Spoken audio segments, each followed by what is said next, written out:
सलाम, नमस्ते, सत श्री अकाल। मैं हूं रजा और आप देख रहे हैं रजाग्राफी की मिडिल ईस्ट स्पेशल रिपोर्ट। मैंने आपको 2 दिन पहले ही बताया था और कल भी अपडेट दिया था मिडिल ईस्ट में कि सीरिया के इलाके में बार बार इजराइल हमला कर रहा है ईरान को निशाना बनाकर। ईरान के मिलिट्री साइट को निशाना बना रहा है। आखिरकार इजराइल को बड़ी कामयाबी हाथ लगी है। आपको बताऊं, इजराइल ने अपने एयर स्ट्राइक में सीरिया के दमिश्क के इलाके में एक ईरानी कमांडर जो IRGC के काउंसलर थे, एडवाइज़र भी थे, उनकी मौत हो गई है। हैदरी इनका नाम है और इनके शहादत की कंफर्मेशन खुद ईरान ने दी है। ईरान ने यह भी हमेशा की तरह राग अलापा है कि वो बदला लेगा। हालांकि अभी तक कुछ उखाड़ नहीं पाया, ना अमेरिका का ना इजराइल का। बस अपने डिफेंस में जो करना चाहता है वो यही कि अपनी ताकतों को बढ़ा रहा है, लेकिन वो मिसाइल, वो रॉकेट कभी जो करना चाहिए वो होता नहीं है।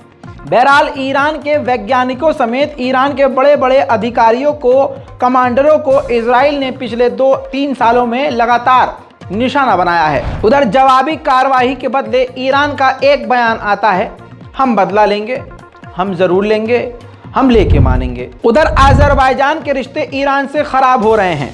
रिपोर्ट यह है कि आपको याद दिलाना चाहूं कि ईरान ने अभी कहा था कुछ दिन पहले कि अजरबैजान और ईरान के बॉर्डर पर ISIS, दाइश और दूसरे खतरनाक आतंकी संगठन एक्टिव हैं।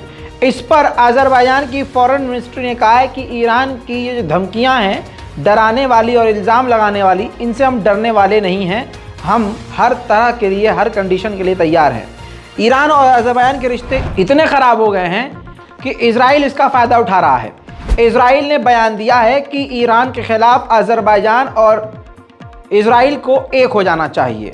अजरबैजान की सरजमीन का इस्तेमाल यहूदी कर सकते हैं, इस बात का शक पहले से ही ईरान को है। इसीलिए ईरान ऐसा होने से पहले ही अजरबैजान को धमकाने और डराने का काम करता है। खैर, अजरबैजान को ऑफ़र देने के बाद जब इजराइल ने अजरबैजान को ऑफ़र दिया कि आप हमारे साथ जुड़ जाइए ईरान के ख़िलाफ़, तो इस पर ईरान भड़क गया है। अजरबैजान से ईरान ने भड़कते हुए जवाब तलब कर लिया है कि आप हमें लिखित में जानकारी दें कि आपका इनसे क्या कनेक्शन है। दूसरी तरफ ये भी गुस्सा जताया है कि हम बर्दाश्त नहीं कर सकते ईरान के खिलाफ अजरबैजान की सरजमीन का अगर कोई दूसरा देश इस्तेमाल करे। उधर आर्मीनिया में ईरान के नए एम्बेसडर, ये भाई साहब हैं, शक्ल पहचान लीजिए।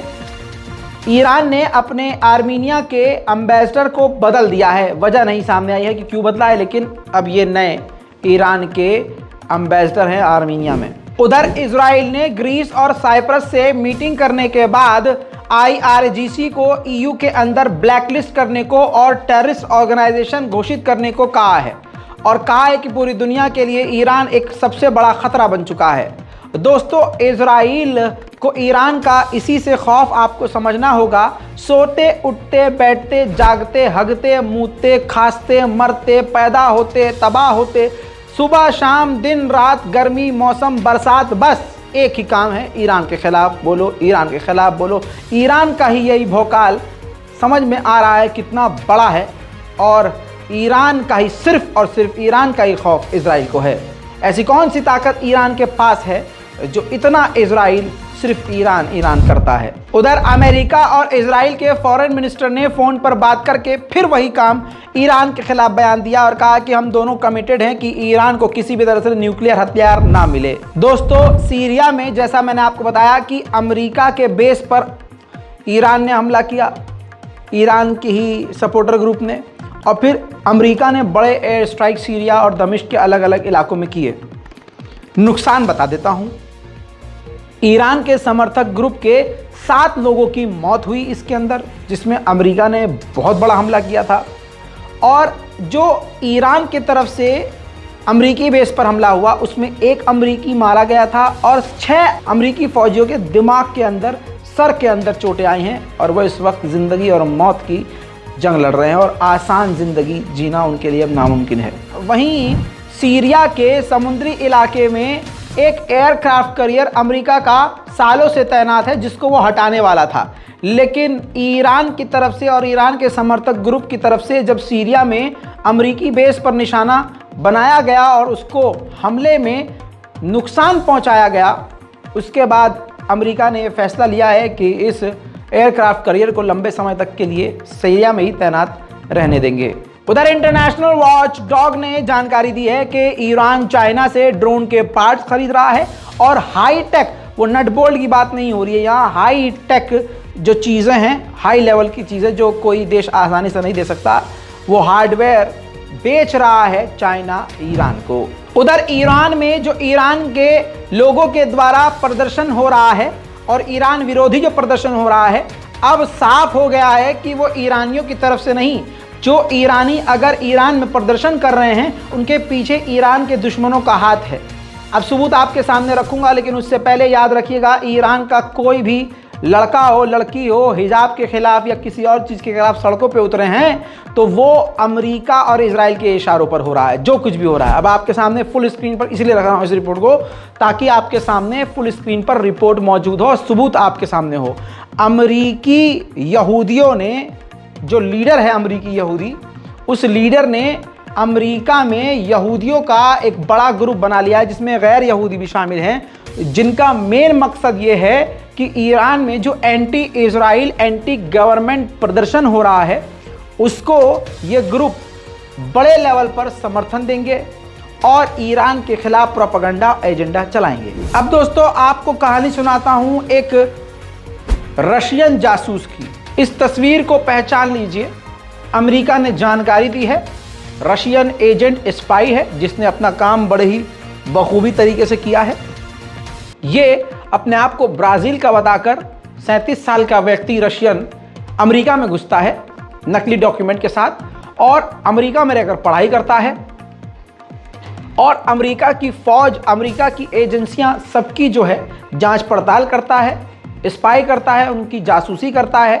फिर ये इजराइल जाता है, फिर इजरायली यानी यहूदियों की और जो लीडिंग पार्टी है उनके हेड की भी जासूसी करता है, सरकारी दफ्तर तक अंदर तक घुसता है और बड़ी बड़ी जानकारियां इकट्ठे करता है। फिलहाल ये गिरफ्तार हो चुका है, इसको ब्राज़ील का ही समझ के ब्राज़ील भेजा गया। जेल में ब्राज़ील के ये कैद है, वहाँ पूछताछ करने के बाद इससे सारी सच्चाई उगलवाई गई तो पता चला कि ये रशियन है। अब अमेरिका ने ये इजराइल को जानकारी दी है कि भैया अपना अपना देख लो, सारी जानकारियां इसके पास है और ये जासूस था।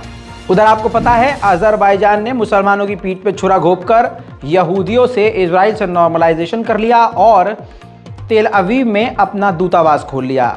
लेकिन जब फिलिस्तीनियों के दिलों में अपने लिए गुस्सा और नफरत देखा अज़रबैजान ने, तो बहुत स्मार्ट कार्ड वाला खेल खेल दिया, स्मार्ट कार्ड निकाला और फेंक दिया।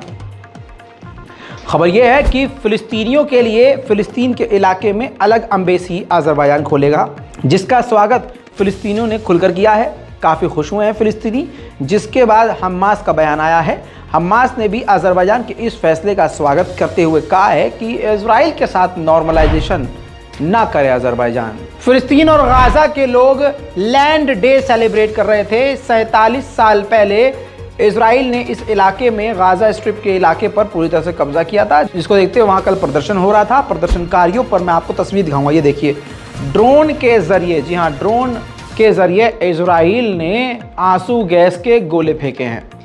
कई इसमें प्रदर्शनकारी घायल हुए हैं और इजराइल ये पहली बार नहीं, ये तो शुक्र मनाइए कि सिर्फ जो है आंसू गैस के गोले फेंक रहा है इजराइल सीधा, वरना रॉकेट या बम फेंकता है। दोस्तों, नेबुलस के अंदर हवारा का वो गांव है और वहां भी प्रदर्शन हो रहा था, लेकिन यहां पर प्रदर्शनकारियों के साथ साथ जो पत्रकार हैं उनको भी डरा धमका कर भगाया है यहूदियों ने।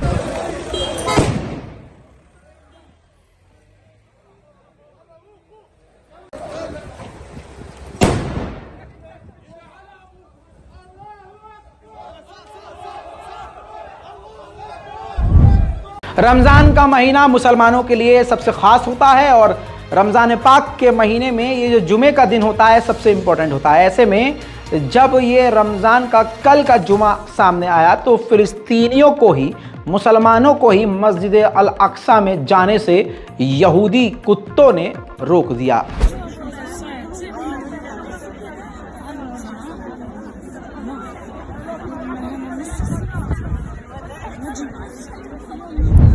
इसके अलावा बाबल सिलसिला जेरूशलम के इलाके में एक फिलिस्तीनी को यहूदी सुअरों ने गोली मार दी।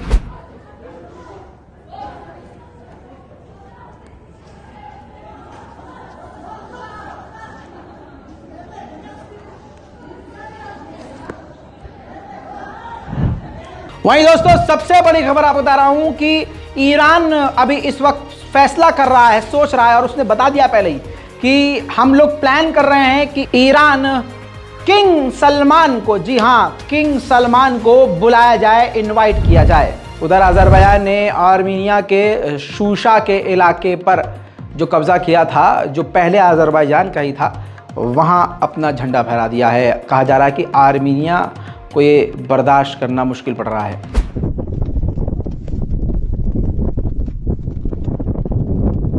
Canavarlarımız, 6. bölük canavarları.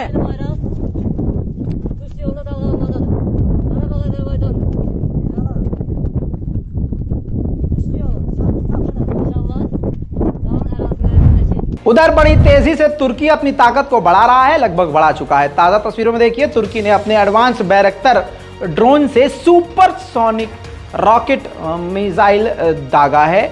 मॉडल का नाम है IHA-230 सुपरसोनिक मिसाइल दोस्तों, जो कि 140 किलोमीटर दूर उसका निशाना था, जो कि कामयाबी से उसने अपने टारगेट को हिट किया। ये मैं आपको तस्वीर ड्रोन के ही कैमरे से दिखा रहा हूं, जो उस ड्रोन के ऊपर, बैरक्टर के ऊपर लगा था। दोस्तों मिडिल ईस्ट की रिपोर्ट में आज के लिए, अभी के लिए इतना ही। इस रिपोर्ट को शेयर कीजिए, दुआओं में याद रखिए। लाल बटन जिस पे सब्सक्राइब लिखा हुआ है उस पर घूसा मार के तोड़ दीजिए। जय हिंद।